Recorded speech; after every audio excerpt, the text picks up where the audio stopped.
بسم الله الرحمن الرحيم ومركله iyo barnaamijkeeni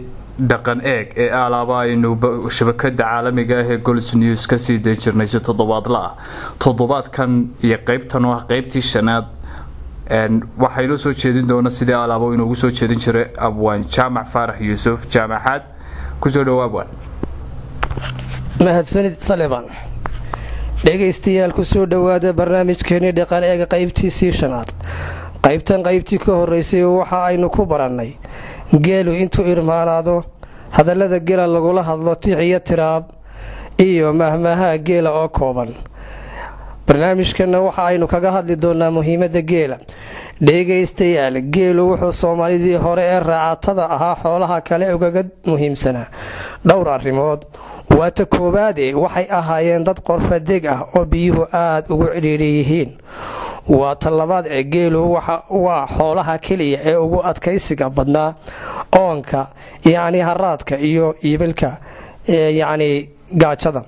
waa tasaddexaad wuxuu u adkaysan jiray cudurrada marka laga reebo kuwa farakutirisa sida furuqa iyo kudka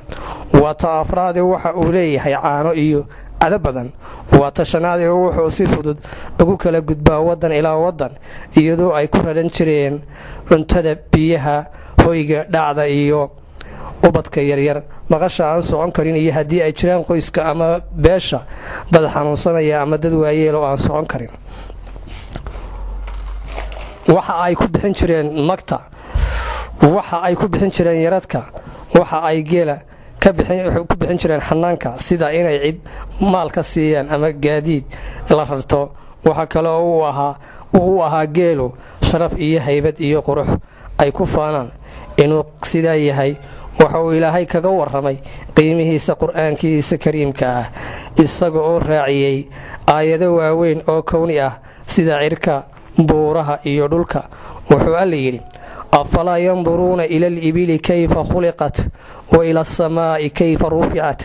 وإلى الجبال كيف نصبت وإلى الأرض كيف صدحت مياني إيجن سيدا نجيلا وأبوري إركا سيدا أنو كوريالي بورها سيدا نستانو نجينا دولكا إيو دولكا سيدا أنو أفدنين إلهي سبحانه وتعالى مركله isagoo ka waramaya mucjisooyinkiisa iyo qiimaha geel u leeyahay iyo manaafacaadka badan ee bulshadu ay ka hesho waxa uu sida caanaha wuxuu Ilaahay subhanahu wa ta'ala ayad kale quraankiisa ku sheegay oo yiri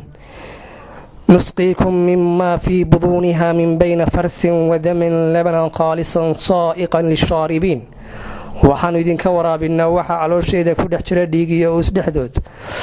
ana saafiyo baraxtiran oo macaan ku cabaya Ilaahay subhanahu wa ta'ala ayad kale wuxuu ku yiri lakum fiha manaafi'u wa masharib afala yashkurun wuxuu idin leeyahay manaafacaad fara badan iyo cabitaano miyaani shukriyin Ilaahay subhanahu wa ta'ala isagoo ka waramaya gaadidnimadiisa wuxuu yiri وحملناكم إلا بلد لم تكونوا بالغيه إلا بشق الأنفس waxaanu idinku xambaarnaa wadan ilaa wadan aydan gaadhin isaga la'aantii nafta oo ku dhibaateeyo mooyane Ilaahay subhanahu wa ta'ala ayad kale wuxuu ku yiri wa alayha wa ala al-fulki tuhmalun korkeeda iyo korka doonta ayaanu idinku xambaarnaa aayadkaas iyo adilooyinkaas oo dhan waxa ay noo tilmaamayaan qiimaha uu leeyahay geelu iyo ajaa'ibtiisa dhageystayaal barnaamijkeeni dhaqan eeg